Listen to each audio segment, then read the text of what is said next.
Last time, a plumber knocked on a door. Behind it, 82 sets of children's clothing. Remains in the kitchen, remains in the bathtub. A girl named Olga, still alive, with 3 days left to tell investigators what had happened. A man named Alexander Spisivtsev caught at his own building entrance 3 days later, cold, having not eaten. A mother who answered the door of her own apartment and offered 4 buckets of remains as her share of the answer.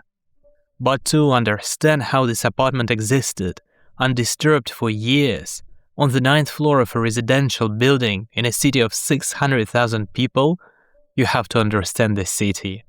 And in 1996, the city had a problem. The Aba River runs through the industrial outskirts of Novokuznetsk, 40 kilometers long, flanked by factories, abandoned construction sites, vacant lots overgrown with weeds in summer and buried in dirty snow in winter. It is not a river anyone visits for pleasure. It is not the kind of river you fish in. In June 1996, a resident walking along the Aba River noticed something in the water. He called the police. Within days, search teams were in the river. Within weeks, they had recovered approximately 70 fragments of human remains. The forensic team constructed a profile from what they had. The victims were children. They ranged in age from approximately 3 to 14.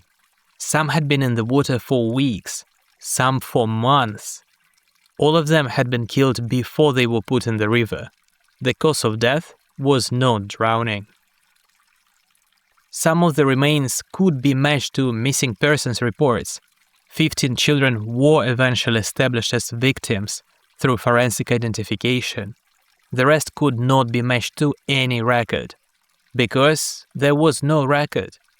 The remaining victims were children who had never been reported missing, children who had never been registered as present. Within weeks of the first discovery, more remains were found at a vacant lot near the river. The lot had been used for years as an informal dumping ground. The investigators began to understand that they were not looking at a single event. They were looking at a pattern. The city gave its killer a name before it knew his face. In the regional newspapers, in the rumors that moved through the apartment blocks, on the local television news that came on at 7 o'clock and ran for 15 minutes, the Novokuznetsk monster. In other parts of the country, where the story reached them, the Siberian Reaper. 2 names for the same unknown man, in a city that was about to learn that the man it was hunting had been living in it the whole time. This is how the city found out.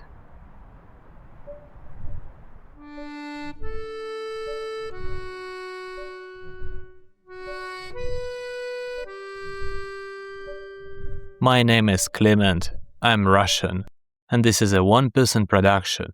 The research, the writing, the sound, and every voice you hear. You're listening to Apartment 357, a season of Russia Unheard. Each season tells a different true story from the country I was born in. More seasons are coming. Subscribe so you can hear them all. This series is a dramatization based on real events. Within a week of the first identification, the case was the highest priority unsolved investigation in the region. The administration assigned hundreds of officers to it. Federal authorities were notified. Profilers from Moscow flew to Novokuznetsk.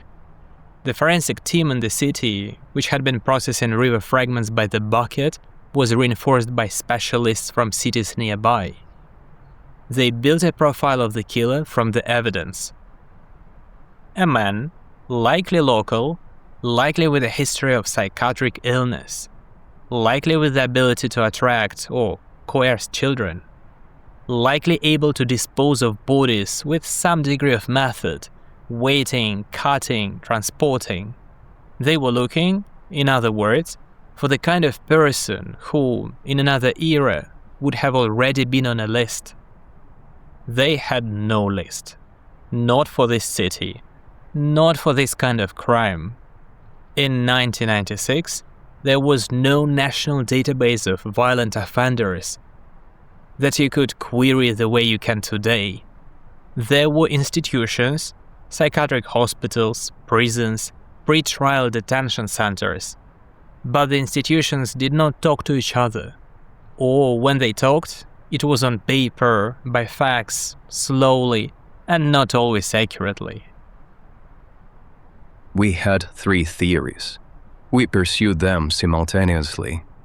We had the manpower for it. Hundreds of officers, 3 shifts a day, for months. And we ruled them out, one after another. And at the end of the summer, we were back where we started.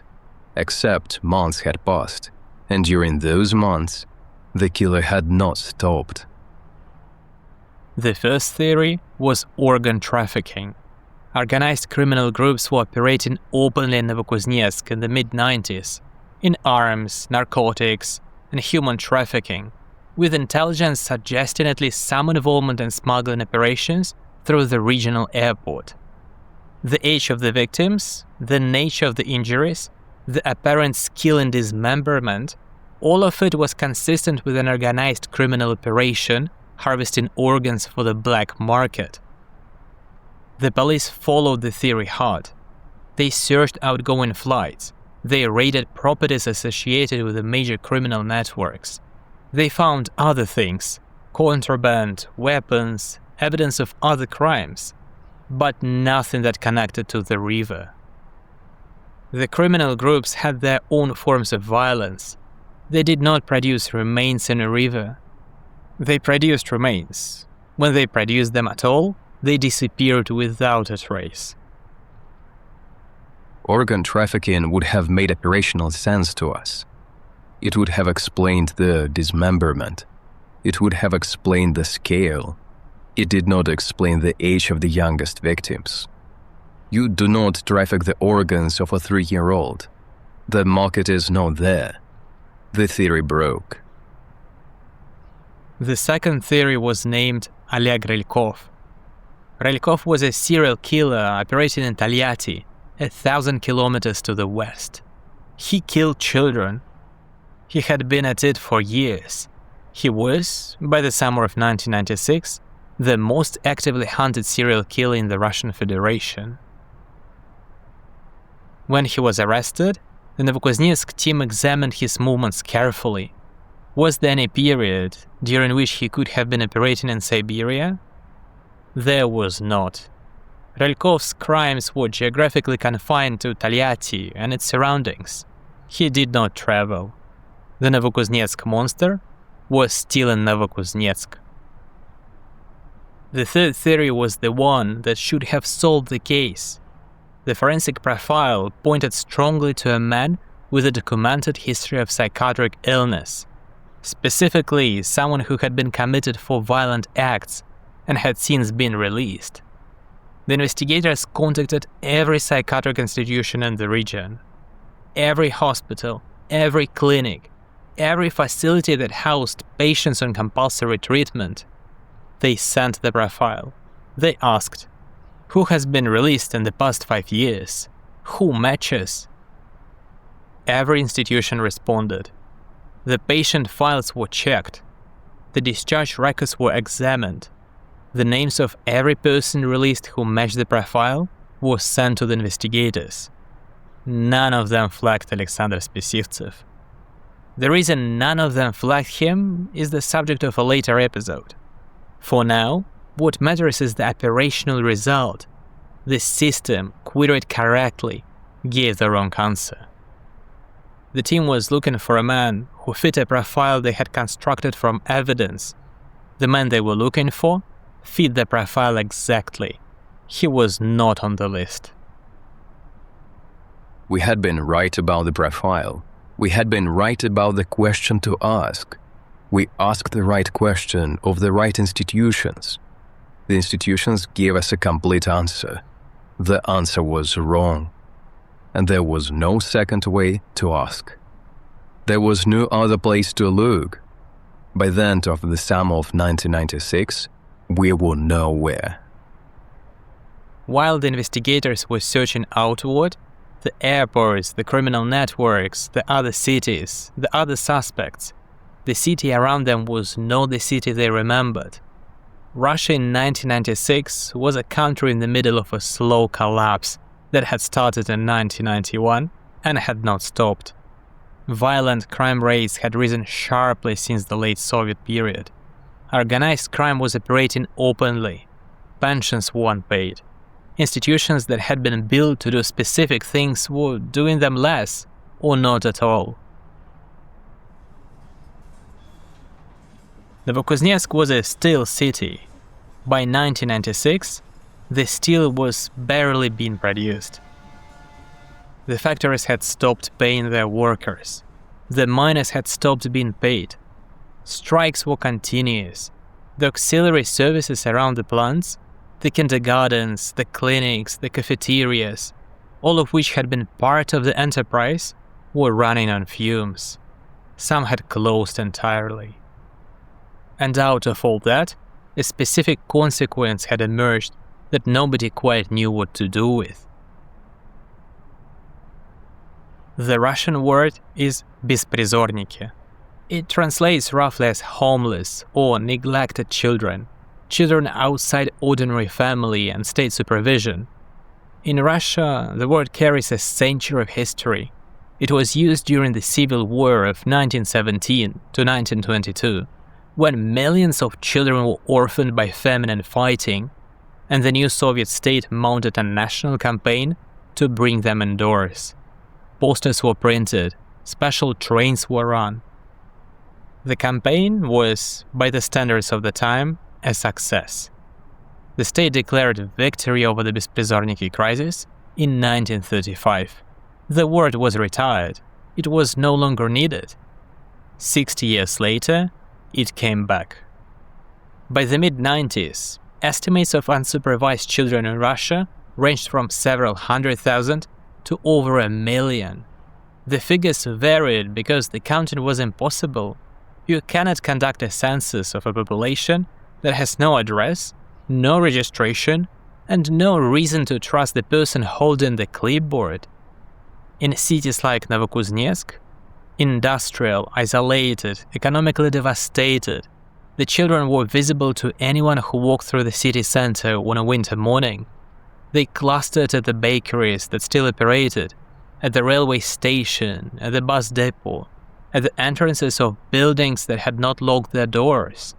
You could smell them before you saw them.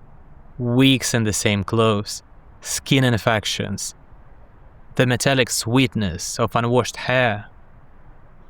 In Novokuznetsk, specifically in the winter, when the temperature dropped to -30 Celsius, some of them sought heat around the industrial buildings, in the station halls, in the basements that had not been locked. Some clustered around heating gratings that blew warm air from below into the street. By morning, some had moved on, some had not. The police saw them every day. The teachers saw them. The shopkeepers saw them. The mothers walking their own children to school saw them. And the law said, unless a child commits a crime, leave them alone. The law had been written originally to protect children's rights from arbitrary detention. In practice, in 1996, it protected the right of a child to be uncounted. I taught mathematics at a school in the city for 8 years. When I started, I had 32 students in my class. By the end of 1996, I had 19. The others did not transfer. They did not move away.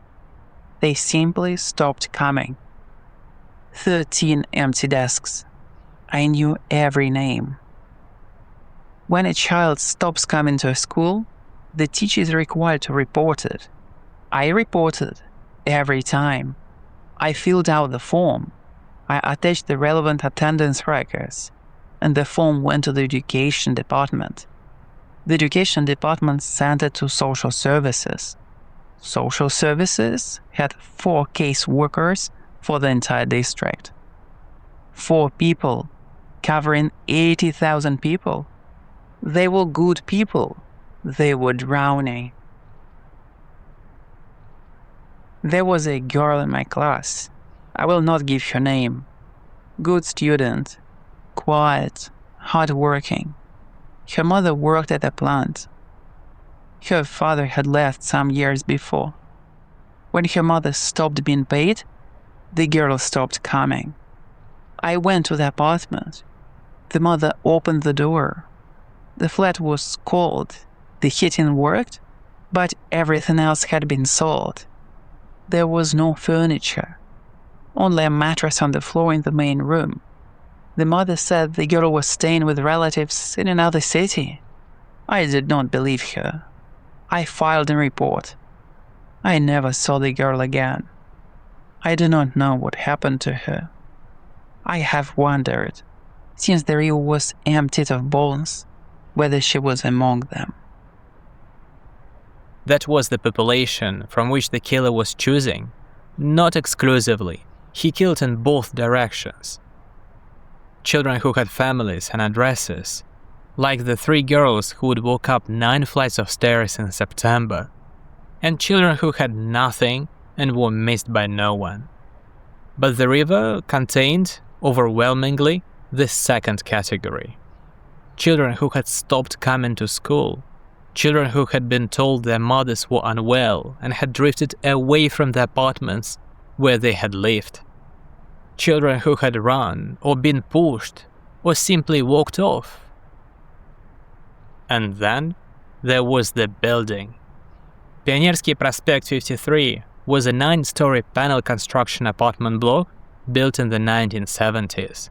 Standard Soviet design, prefabricated concrete sections bolted together, 80 apartments, 1 entrance, 1 lift that sometimes worked, 1 stairwell that always did.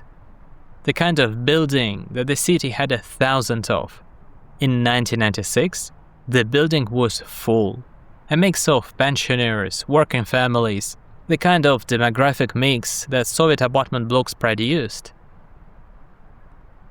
On the 9th floor of Pionersky Prospect 53, in apartment 357, lived an unemployed man in his mid-20s. He had a large dog. He played loud music, rock music, at all hours of the day and night. His mother visited him every day. The neighbors had observed this pattern for years and had assigned it the kind of attention that Soviet-era apartment dwellers had been trained to assign to the lives of their neighbors. Present, peripheral, none of your business. The walls of Pionersky Prospect 53 were thin, concrete panels, decades old, no proper soundproofing. Conversations next door were audible. A door slamming on the floor above could be heard on the floor below. A glass breaking 2 floors away traveled through the building's skeleton. Everyone heard everything.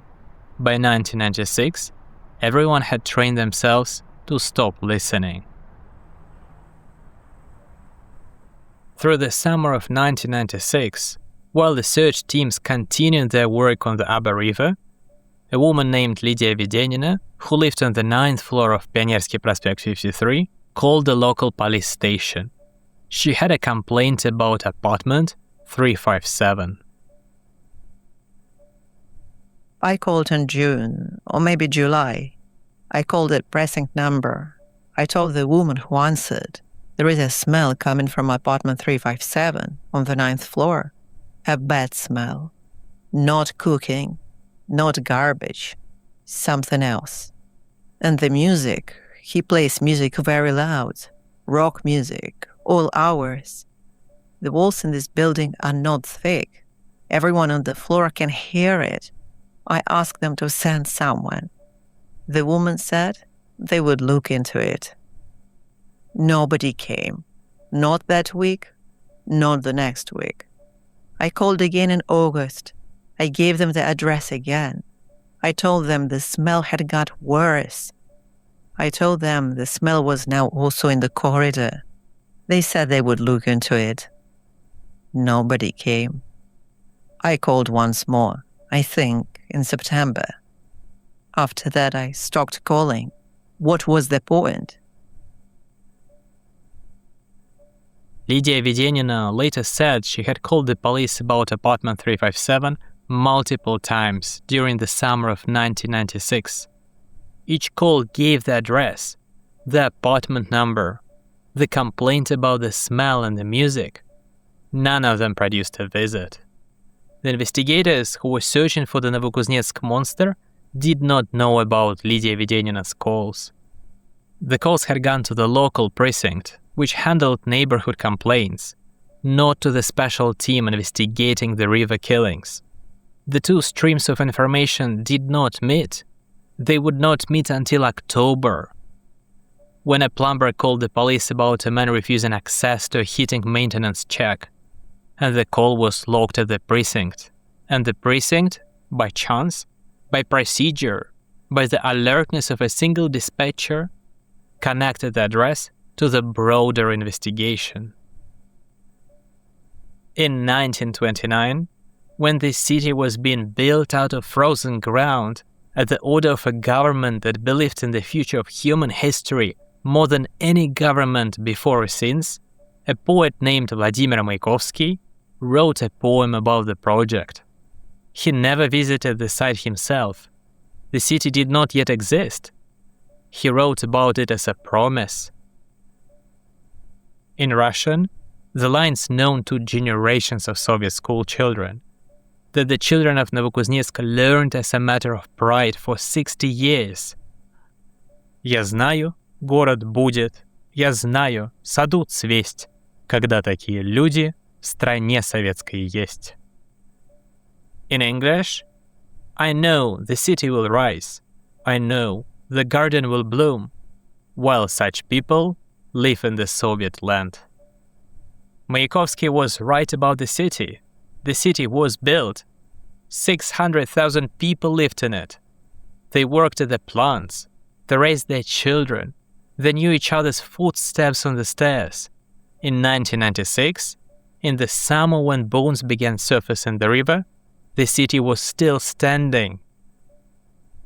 Whether the poet was right about the garden is a question that the listeners of this series can answer for themselves. Next time, the man on the other side of the wall and the family that put him there.